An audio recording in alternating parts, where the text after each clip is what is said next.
Hoje nosso papo será sobre as diferentes formas de pensar que as pessoas têm. Será que as diferenças são superáveis? Na maioria dos casos, diferenças dentro de uma relação, seja ela qual for, de namoro, amizade, casamento e tantas outras formas de relacionamento, são importantes. Porque se tudo fosse igual, as pessoas estariam numa rotina extremamente danosa às relações. As diferenças também são importantes para que as pessoas aprendam a negociar, a ceder, conversar e trocar. No entanto, em algumas relações, essas diferenças são tão grandes que impedem as pessoas de levar a história adiante.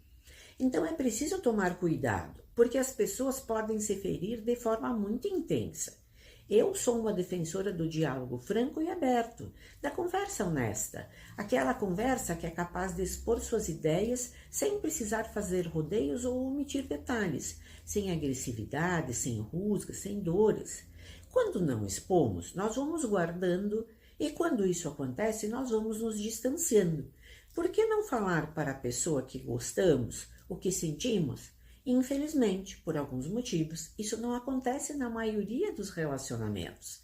Precisamos encarar que as pequenas diferenças podem e devem ser negociadas. Exemplo, um gosta de futebol e outro de novela. Sim, as pessoas têm gostos diferentes.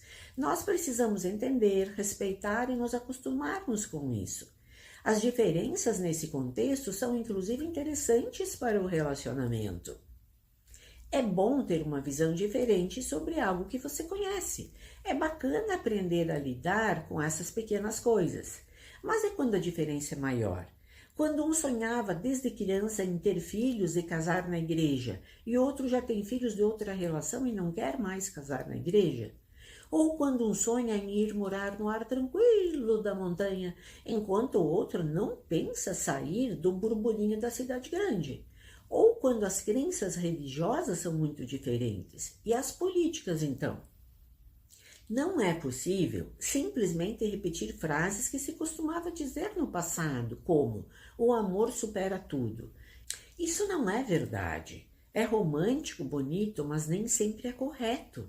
Existem alguns itens em nossa vida dos quais não podemos abrir mão, e se o fizermos, cobraremos do outro uma dívida tão intensa que vai acabar com o amor. Há valores e sonhos que podem ser adaptados, alterados, deixados de lado ou até herdados de quem a gente ama e quer ver bem.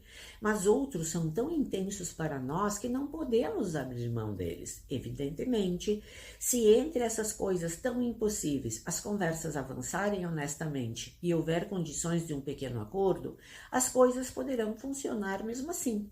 As tentativas são sempre válidas e o que serve para um caso nem sempre servirá para outro. Se você tem um problema assim e quer mesmo fazer isso dar certo, então tente. Não existe nada que uma conversa honesta e a abertura para essa conversa não possam resolver. Mesmo que tenha uma lágrima aqui e um sorriso tímido ali, afinal de contas, ninguém disse que era fácil manter um relacionamento, concorda? E se for algo que realmente não tiver solução, entenda isso. No final das contas, serão as pequenas coisas aquelas que farão toda a diferença no final do trajeto. E o desgaste que isso poderá ocasionar para a relação nem sempre vale a pena. Fechar os olhos para coisas que são fundamentais para você vai acabar sendo ruim. Então se previna. Não cobre o que o outro não é capaz de fazer. Não coloque nem a si nem o outro numa situação onde há tanta angústia que não sobra tempo para amar. Um grande abraço.